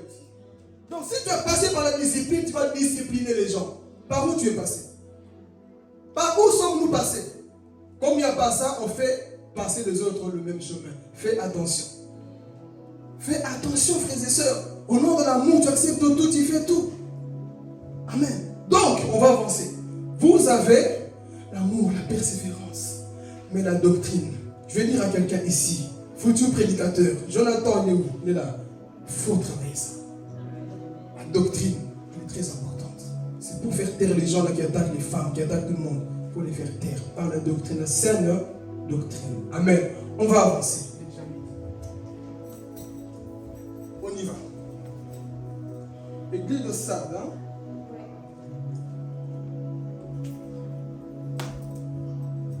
T'as bien noté parce qu'elle est là. Ok, là on sort directement au chapitre 3. Oh, j'ai ça l'onction. Église de Sardes. On va prendre le chapitre 3, verset 1 à 3. À l'ange de l'église qui est à Sardes, écrit, voici ce que dit celui qui a les 7 esprits de Dieu et les 7 étoiles. Je connais ta conduite. Je sais que tu passes pour être vivant, mais tu es mort. Deviens vigilant, raffermis ceux qui restent et qui étaient sur le point de mourir, car je n'ai pas trouvé ta conduite parfaite devant mon Dieu. Amen. Ici, l'église de Sardes, une église vivante, aux yeux des hommes. Je prêche tout le temps. J'ai fait beaucoup d'affaires. Je voyage beaucoup. Je suis connu. C'est comme un vivant. J'ai le don. J'ai la grâce. Mais lorsque Dieu est venu vérifier, il n'a pas trouvé ses motivations justes. Combien de nous c'est comme ça? Voilà pourquoi ne soyons pas des chrétiens d'apparence, église. Ça ne sert à rien. Trop d'apparence. Moi je poste beaucoup sur Facebook. Poster ne prouve pas que tu es vivant. Moi je prêche beaucoup, je fais beaucoup de directs, que ça ne prouve pas que tu es vivant. Tu peux être beaucoup actif et être désactivé dans le règne de Dieu. Amen. Tu es beaucoup actif, mais qui te dit que dans l'œuvre de Dieu que tu es actif? Matthieu 7, 21 dit quoi? En ce jour-là, beaucoup diront quoi? J'ai transpiré ce jour, moi je chassais le démon. J'ai chanté, j'ai prêché, j'ai voyagé, papa. J'ai même gaspillé mon argent pour les pauvres. J'ai fait ça. Dieu te dira, tu faisais tout ça pour les hommes. Tu voulais apparaître. Tu te faisais passer pour un vivant qui voulait tout connaître. Mais Jésus dit quoi? Quand j'ai examiné tes œuvres, j'ai vu tes motivations. Tu te fais passer pour un vivant alors que Dieu te connaît. Je parle à quelqu'un. Tu te fais passer pour un vivant alors que Dieu te connaît. Arrête, enlève le masque s'il te plaît. Dieu nous connaît. Tous ces gestes de bébé enfantillage, Dieu te connaît. Enlève le masque. Dieu ne peut qu'aider les gens qui sont sincères, mais ceux qui mettent des masques, Dieu ne les aide pas.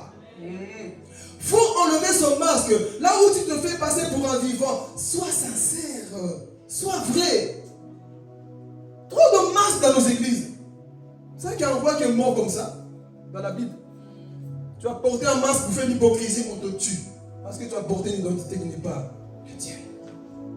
Donc tu te fais passer pour un vivant. Moi je fais ceci. Frère, je préfère une personne qui ne fait pas beaucoup mais qui est fidèle à Dieu. Une personne qui fait beaucoup mais qui déshonore la parole de Dieu. Surtout à ce temps de la fin, comme j'ai dit, sur les réseaux, il y a beaucoup de maîtres, il y a beaucoup de professeurs, il y a beaucoup de profs, il y a beaucoup de tout, mais il y a moins d'élèves. Tout le monde veut faire quelque chose. Ah, je suis coach en ça. Ah, moi je suis fort en ça. Tout le monde, mais où sont les élèves, quoi? Qui va nous enseigner? Tout le monde veut faire quelque chose.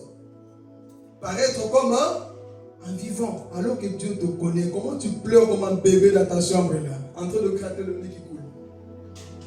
Mais devant les hommes, Dieu te connaît. Arrêtons l'hypocrisie s'il vous plaît. Soyez des vivants.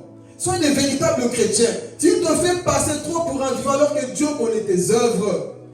Hé, Sardes, je connais tes œuvres. Je sais comment tu n'en peux plus. Tu veux abandonner. Dieu le sait. Sois sincère s'il te plaît. Dieu sait que tu en as marre de l'église. Dis la vérité. Il sait que tu es fatigué. Enlève le masque. Oh, il sait que tu veux pécher. Cet été, tu veux pécher. Cet été, tu veux pécher. Dieu le sait. Dis Seigneur, je vais pécher, mais aide-moi. Arrêtons de jouer l'hypocrisie. Dis cet été, mes désirs jamais coucher. Je vais coucher, Seigneur, mais le mariage tarde. Moi, je suis pas là pour faire des blagues.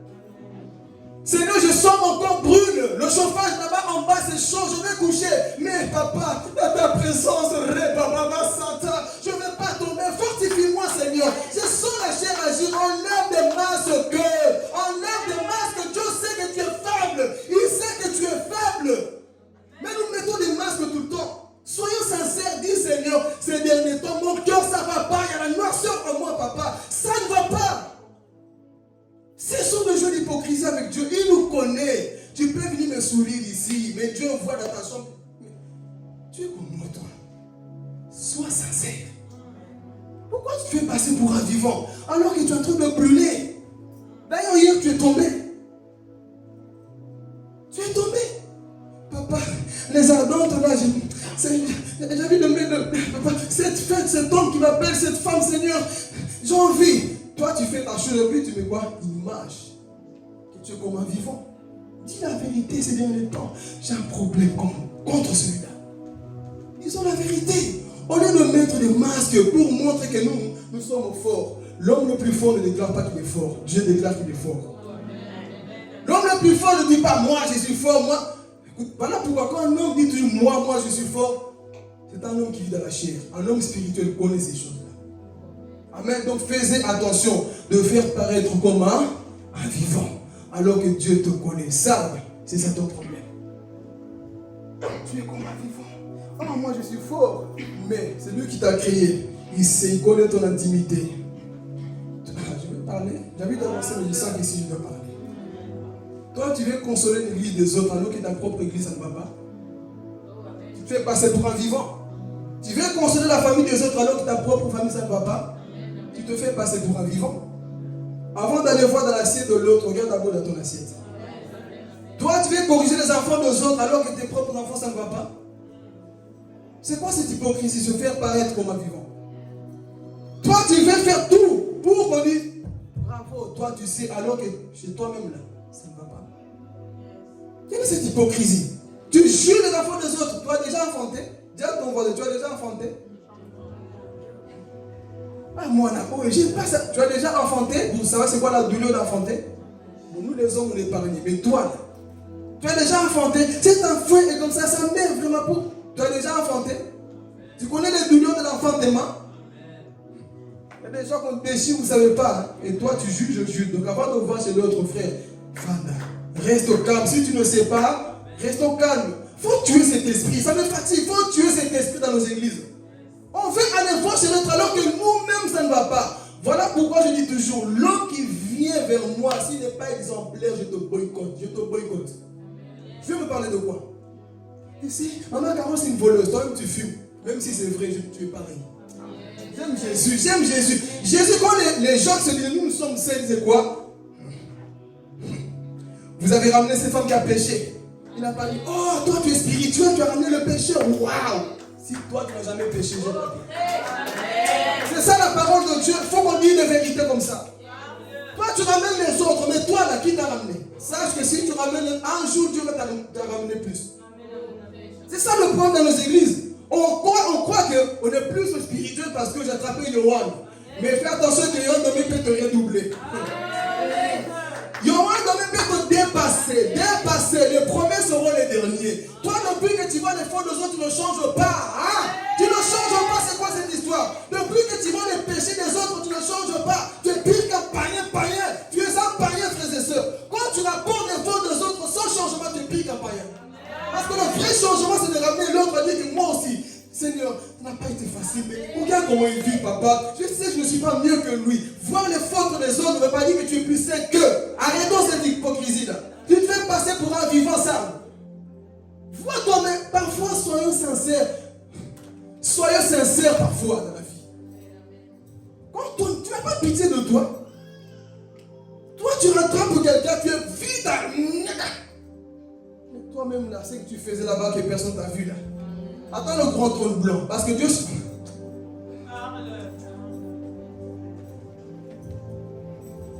Dieu jugera sévèrement les gens qui jugent les gens plus vite.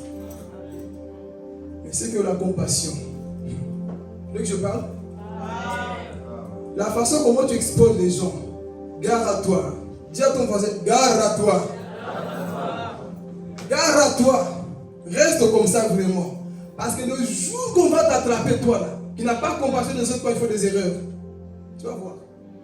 Mais si tu es toute cette personne qui a la compassion, tu vas dire non, toi quand j'étais faible, tu m'as porté, tu ne m'as pas détruit. Donc moi aussi je te couvre. Mais quand toi tu prends quelqu'un, et il a fait ça, comme les pharisiens, attends ton tour, et ils vont faire doublement de ce que toi tu fais.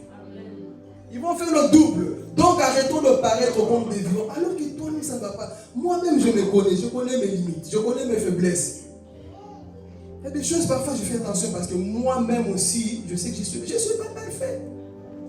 Pas commencer à montrer l'image que moi, je suis comme un vivant. J'ai fait comme... Non, frères et sœurs, chaque personne qui est assise ici a des faiblesses.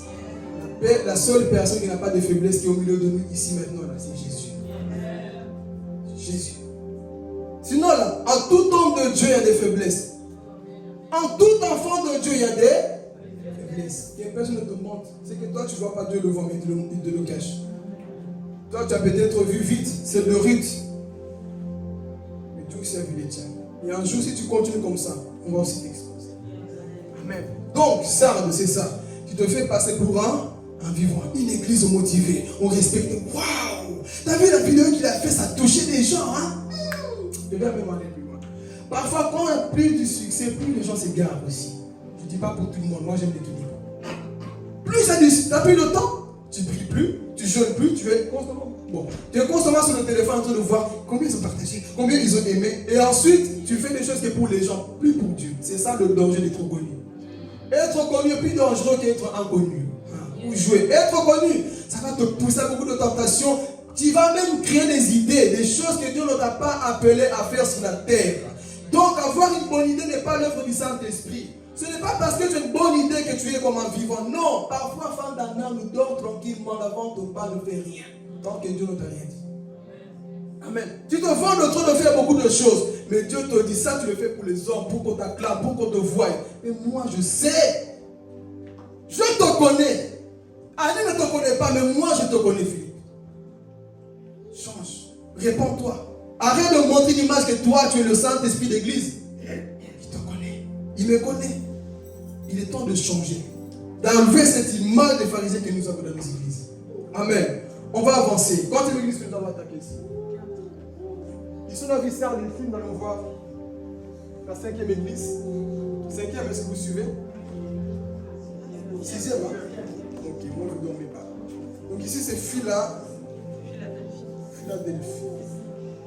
Ok, je me sens de me terminer. Ok, je suis dans le temps.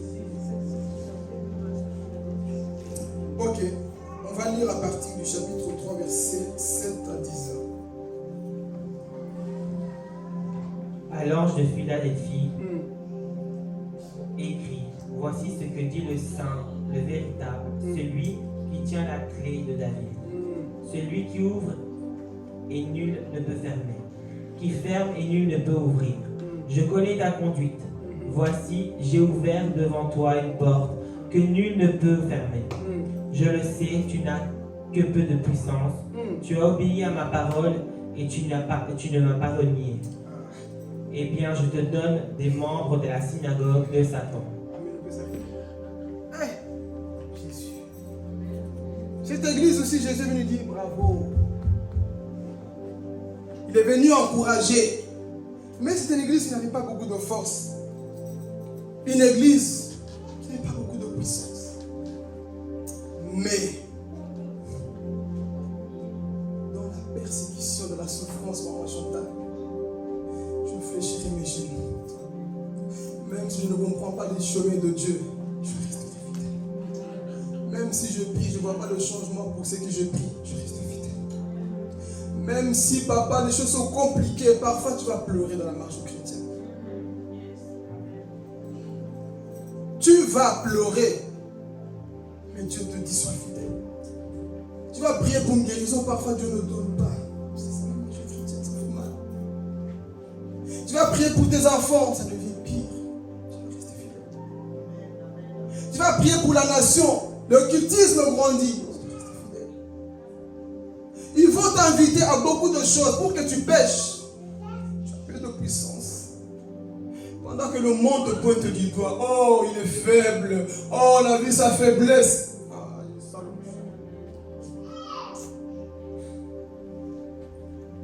Pendant que le monde va voir ça, Dieu a toujours été là avec toi. C'est mon parcours. Pendant tout ce temps, lui, il dira, Philippe, tu as peut-être trop peu de puissance. Annie, tu as peut-être trop peu de puissance. Merveille, tu as peut-être trop peu de puissance. Dans la situation que tu vis, beaucoup m'ont abandonné. Mais toi, dans cette faiblesse, tu restes. Tu n'as pas renié mon nom. Tu ne m'as pas abandonné. Dans cette faiblesse, moi j'ai vu ton parcours. Tu allais tomber, tu allais abandonner. Mais j'ai vu comment tu n'as pas renié mon nom. Là où les gens te rabaissaient, te traitaient de tous les noms.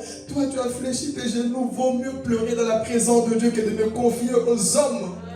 Vaut mieux aller, papa. J'ai toujours fait ceci. Quand j'étais exclu, rejeté par mon propre père qui m'a mis au monde, quitte la maison, prends tes bagages, va dehors à cause de lui. Mes frères, c'est lui qui était là, c'est Jésus. J'ai dormi dans les centres là où il n'y avait pas de nourriture, j'avais pas de papier, j'avais pas de diplôme, rien. En train d'être rejeté par la société, par mon propre père. Mais dans tout ça, je me rappelle, je chantais un chant intime à moi que j'ai inventé. Je ne vous dirai pas. Je chantais ce chant pendant que je marchais dans la rue. Je vais chez le frère qui me gardait. Le propriétaire a dit, vous ne pouvez pas rester à deux dans ce studio. Ce garçon doit sortir. Pendant que le propriétaire venait, je sortais par la fenêtre en train de marcher. Mais j'ai une famille, pourquoi tu ne retournes pas chez ton père? Mais dans tout ça, je n'ai pas dit, Seigneur, je retourne dans le monde, je vais voler. Je suis resté fidèle. C'est ça la fidélité à Dieu. Voilà pourquoi, avant de juger mon histoire, sache d'où je viens, mon frère et soeur. Là où je pouvais abandonner, lui ne m'a pas abandonné. Là où je pouvais me décourager pour retourner dans le monde, je suis resté fidèle. Alléluia. Donc aujourd'hui, j'ai peut-être peu de force, mais je sais d'où je viens. Lui me connaît, mon frère et soeur. Il me connaît. Toi, tu n'étais pas là pendant que je partais ici, là, près de chez Papa John, un centre de son logement, là. J'étais là, le premier jour, j'arrive. On dit, toi, tu dois rester ici, j'arrive. Je vois les gens qui fumaient, les gens drogués, bizarres des papis. Moi, jeune que j'étais là, beau gars, j'arrive là-bas. Non, ça, c'est pas mon endroit. Et tu rentres là-bas, ça pue, ça sentait mauvais la drogue. Je devais supporter tout ça avec Dieu en moi. Mais je n'ai pas dit, Seigneur, moi je retourne dans le monde. Peu de puissance, mais je reste fidèle. Je reste fidèle à la parole de Dieu. Ces moments, c'était les moments que je devais abandonner. Satan, crois-tu que c'est maintenant que je vais abandonner le Seigneur à cause des problèmes? Satan, je te dis face à face, tu as échoué. Si tu n'as pas réussi à m'achever, quand j'avais rien, c'est pas maintenant que l'onction est montée que tu vas réussir à m'avoir. Je devais tomber avant. Quand mon père me donnait des coups de poing dans le ventre, quitte la maison, je devenais sorcier, je devenais bizarre. À ce moment, je devais abandonner. Mais quand j'ai quitté, j'ai chanté mon chant dans mon cœur. Et quand les gens me voyaient, ils disaient, mais ce garçon est fou. Dans son jeunesse, pourquoi il n'a pas continué au foot? Il devait être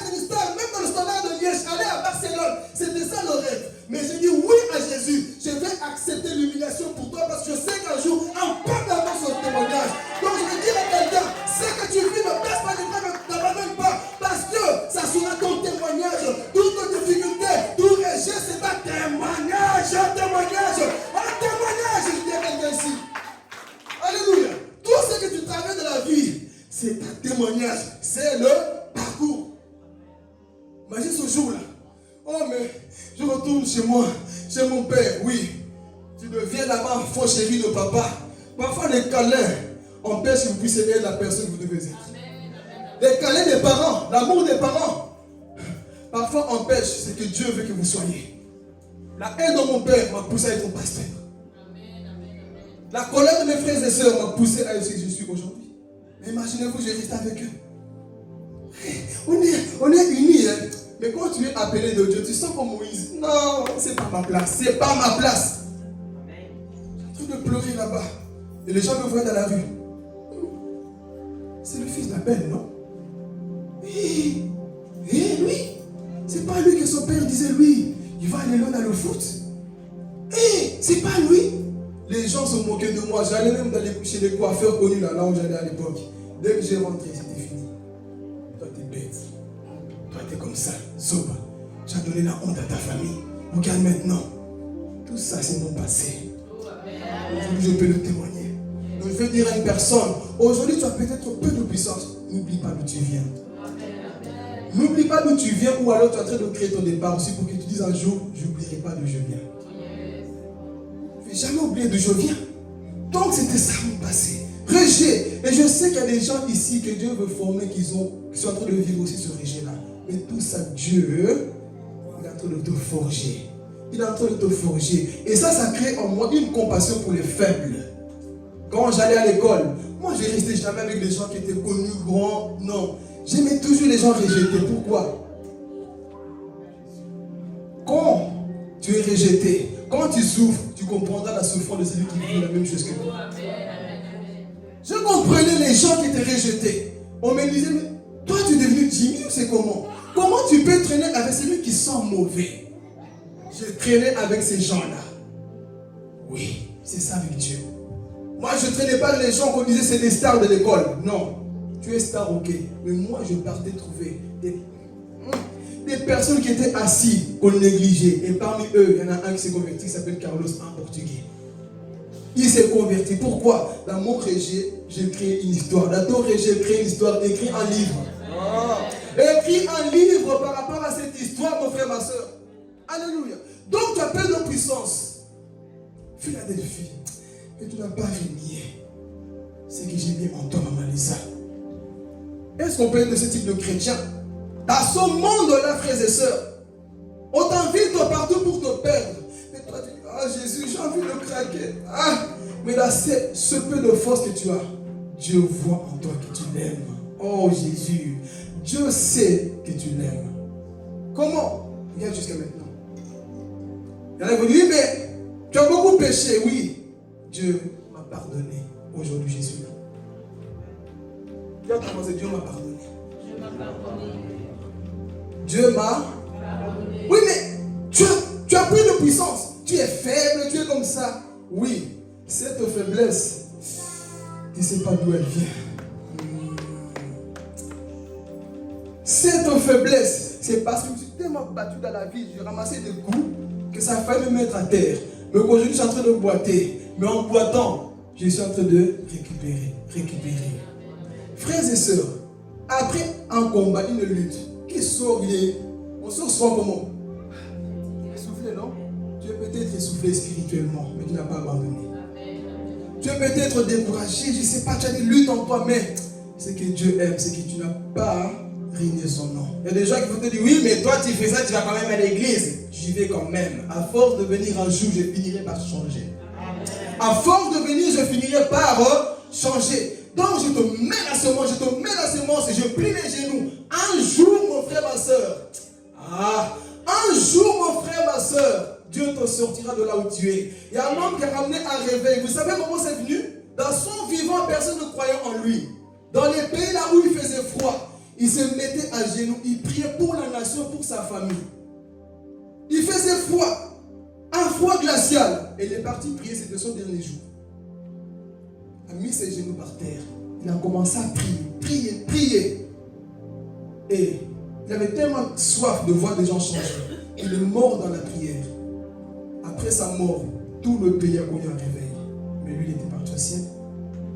Donc il y a des gens pour qui, frère, même si tu ne vois pas encore, prie encore. Est-ce que toi, tu es prêt à mourir pour les autres? Non, on est vite à juger, condamner, mais nous ne sommes pas prêts à fléchir les genoux pour les autres. Ça, je vous dis. Et lisez parfois, écoutez les témoignages, renseignez-vous dans la Bible. Vous allez voir qu'il y a des personnes qui ont payé le prix, que toi-même, tu ne fais même pas un petit doigt là comme ça. Il y a des livres que je lis, parfois je me dis, Seigneur, je suis encore loin. Je suis encore nulle part.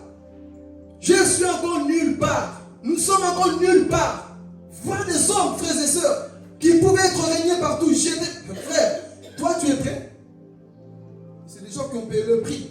Nous nous contentons des petites choses. Dis à ton voisin, il y a un monde à sauver. Il y a un monde à sauver pendant que toi tu es là en train de lutter sur des petites choses.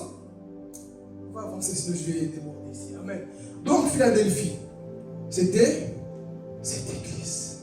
C'était la deuxième église qui a reçu que l'encouragement. Pas de reproche. Je te connais. N'abandonne pas. Dieu parfois, maman Lisa, il viendra comme ça. Il y aura des jours, qui a déjà vécu ça. Tu as l'impression que Dieu ne marche plus avec toi. Tu as l'impression que qu'on n'a plus rien qui va dans la vie. Moi j'aime la vérité. Je ne vais pas montrer que moi toujours tout va bien dans la vie. Il y a des jours, parfois je craque aussi. J'ai mes craquants. Ah oui? Il y a des jours, moi là je pleure. Je pleure. Pas pleure parce que je vais abandonner Dieu. Je pleure, Seigneur. Père, amène un réveil, un fardeau que j'ai. Je pleure pour ça. J'ai aussi mes craquants. J'ai fait des crises spirituelles. Amen. Je pleure dans la présence de Dieu. Il y a des gens pour les petites choses sont prêts à abandonner la foi. Pourquoi tu pleures toi? Est-ce que nous sommes comme Philadelphie? Plus de puissance, mais Jésus, je dirai toujours gloire à toi, gloire à ton nom. Peu importe ce que je peux comprendre et vivre, moi, je te rends toute la gloire. Amen. Dernière église, là on dit. Est-ce que ça va jusque-là? Est-ce qu'on mange bien la parole? Est-ce qu'on mange bien la parole? Ok, alors ici, ne soyez pas fâchés. On va clôturer avec l'église de l'Odyssée. J'ai respecté mon temps. Vous savez, avant de lire, et un homme de Dieu, chaque fois il prêchait, au milieu de la prédication, la moitié de l'église dormait. Lui il dit à Dieu, mais c'est pourquoi les gens dorment à chaque fois? Je ne comprends pas. Il rentre à la maison, il pose la question à sa famille, pourquoi? Chaque fois quand je prie, les gens dorment. Le Saint-Esprit le fait comprendre. Quand tu vas prêcher, il faut enregistrer le message. Et quand tu vas rentrer, tu vas te réécouter. Et il a fait ça. Il est rentré chez lui. Pendant que lui-même s'écoutait, il dormait. Tu as compris? Pendant que lui-même s'écoutait, il dormait. Donc, si on dort, les gens sachent que c'est pas bien des fois. Il faut faire attention. C'est pour nous faire comprendre. Parfois, quand c'est trop long, là, ça peut endormir les gens. Donc, parfois, le Saint-Esprit peut ramener le message loin. Tout, c'est par l'Esprit de Dieu. Voilà pourquoi l'Italien disait souvent, quand une chose est trop longue, ça donne le vertige. Parfois, soyez sincères, tu as donné ta chose. Une prédication peut durer 2 heures, 5 heures, mais parfois juste 15 minutes, c'est l'essentiel. Rentrons. Moi, j'ai connu un homme, il prêchait. Au début, c'était bien, mais après, à force de durer, tu commences à avoir des mauvaises pensées. Ah oui? Tu commences à avoir des luttes. Oui, mais c'est bon. Tu commences à avoir des luttes. Et tu trop peu de dire amen. Tu es tellement fatigué, découragé que. Et tu sentais même plus qu'il y avait encore l'onction. Donc toi-même, tu étais c'est bon. Tu dormais. Donc je dois apprendre à respecter mon temps pour que vous ne puissiez pas dormir. Comme ça te donne soif de continuer à écouter la parole. Amen. Il ne faut pas qu'après vous commencez à dormir. Mais là, si tu dors, c'est qu'il y a un souci. Personne ne dort aujourd'hui. Hey, est-ce que vous pouvez acclamer pour vous-même? Aujourd'hui, je n'ai pas vu déjà dormir. Parce que je n'ai pas vu déjà dormir. D'habitude, je souffre. Je vois mais aujourd'hui, je vois que gloire à Jésus. C'est ça qu'on veut. Amen. Donc, c'est juste pour nous faire comprendre que parfois, ce qui dure, ce qui est court, c'est pas que vous comprenez le langage de la maturité. Ok. Là, Odyssée, chapitre 3, verset 14 à 20. À l'ange de l'église qui est à Laodicée, écrit: Voici ce que dit celui qui s'appelle Amen, le témoin digne de foi véridique, celui qui est au commencement de la création de Dieu. Je connais ta conduite et je sais que tu n'es ni froid ni bouillant. Ah, si seulement tu étais froid ou bouillant. Mais puisque tu es tiède, puisque tu n'es ni froid ni bouillant, je vais te vomir de ma bouche. Tu dis, je suis riche, j'ai amassé des trésors, je n'ai besoin de rien, et tu ne te rends pas compte que tu es misérable et pitoyable, que tu es pauvre, aveugle et nu. C'est pourquoi je te donne un conseil. Achète chez moi de l'or purifié au feu pour devenir réellement riche.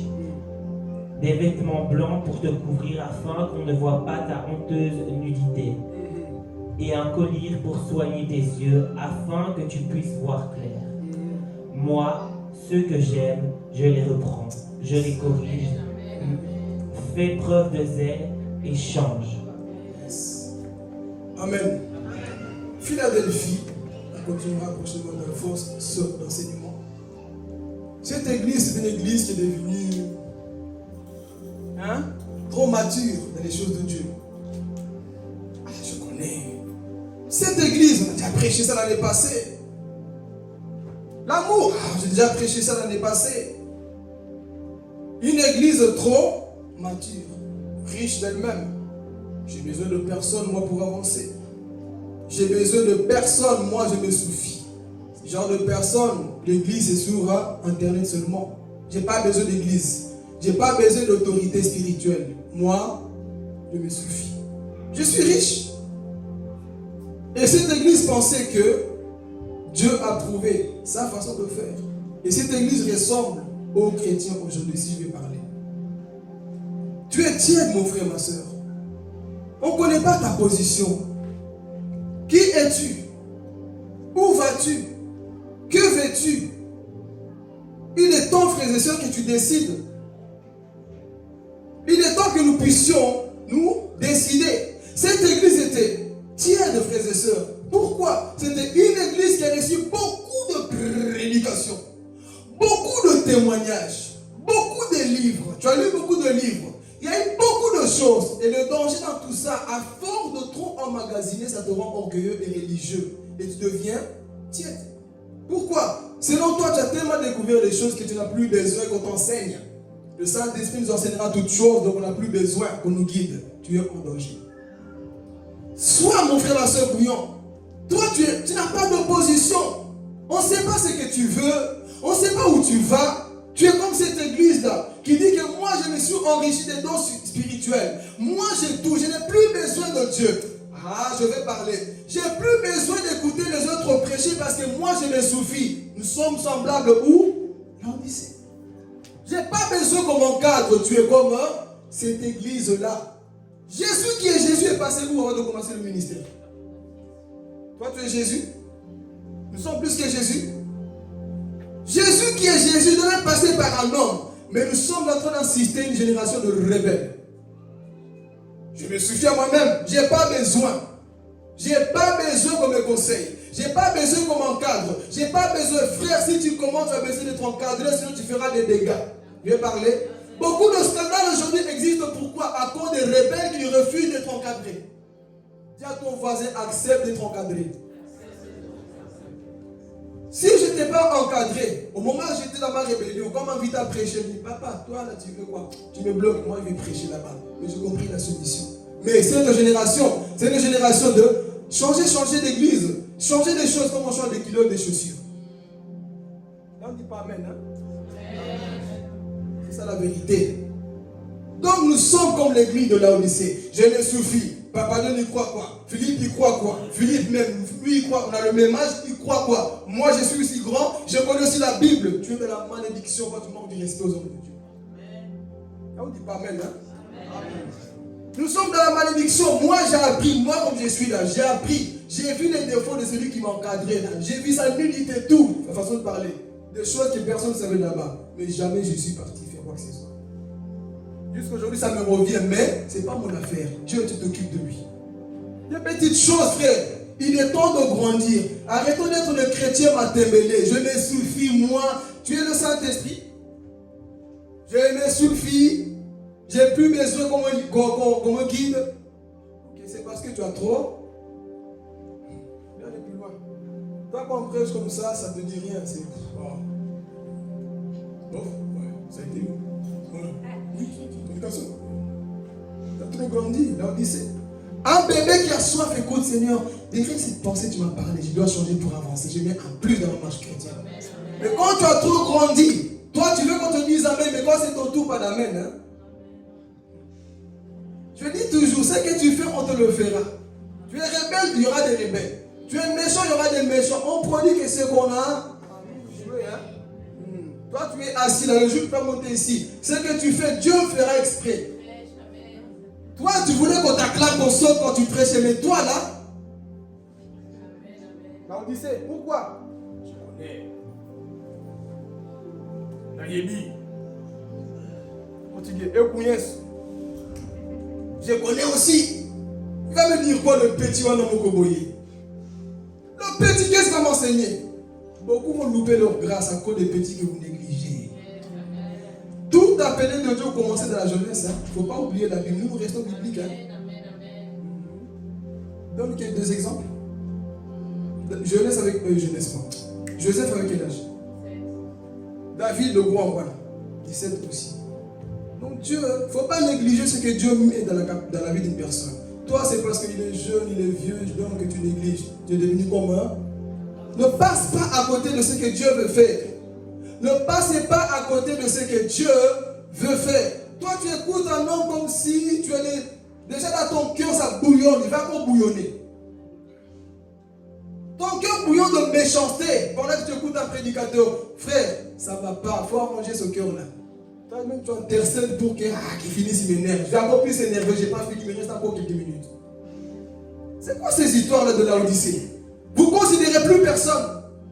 Parce que tu as connu, non, moi je l'ai connu, c'est devenu inconnu. On aime David, non? Qui aime David ici? Prenez tout de David aussi. On aime David, non? David a tué Saül. David, l'homme c'est le cœur de Dieu. Prenez le comportement de David. Combien de fois il avait l'occasion de tuer Saül? Vous pouvez le faire, non? Mais qu'est-ce qui a fait que l'onction grandisse en lui? La loyauté. Et on veut quoi? Le même comportement que David. La même gloire, même onction. Mais nous sommes comme la Odyssée.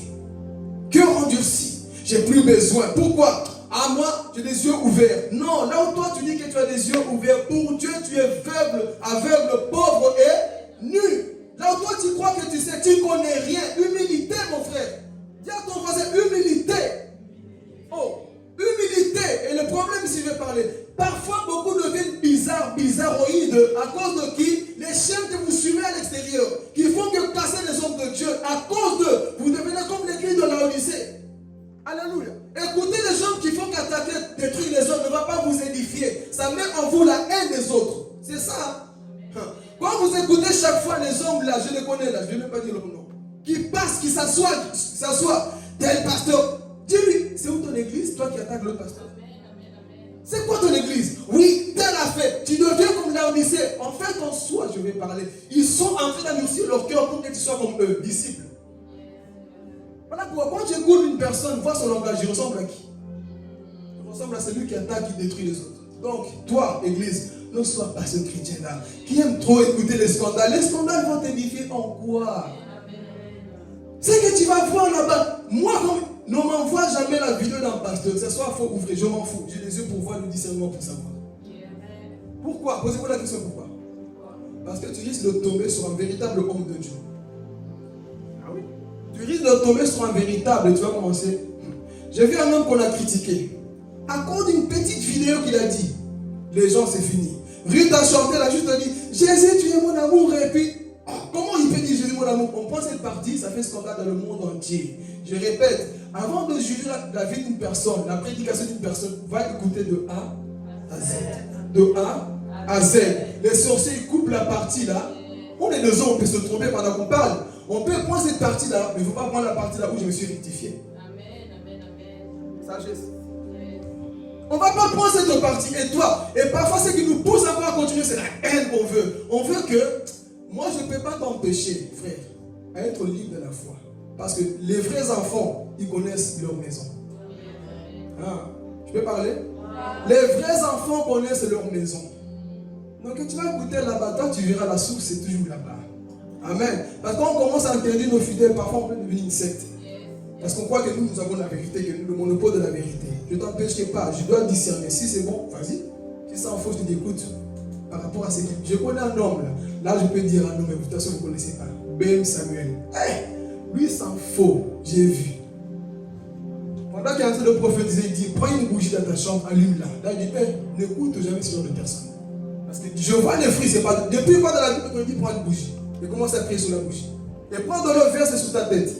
Là, je te dis, il ne va pas. Mais des gens qu'on voit, que je sais que c'est un homme de Dieu, qui parle bien, va écouter.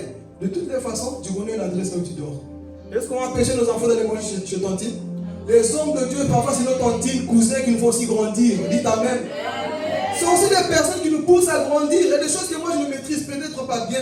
Paul les maîtrise mieux que moi. Jean les maîtrise mieux que moi. Mais je sais d'où j'en viens. C'est ça la maturité. Sinon, deviens comme l'ambitieux. Moi, j'ai besoin de personne. Tu as besoin de quelqu'un. Sinon, tu seras limité dans la vie. Amen. Donc, c'est ici pour terminer, si je vais aller trop loin. Pour comprendre, frères et sœurs, on ne doit pas être comme l'église de Laodicée.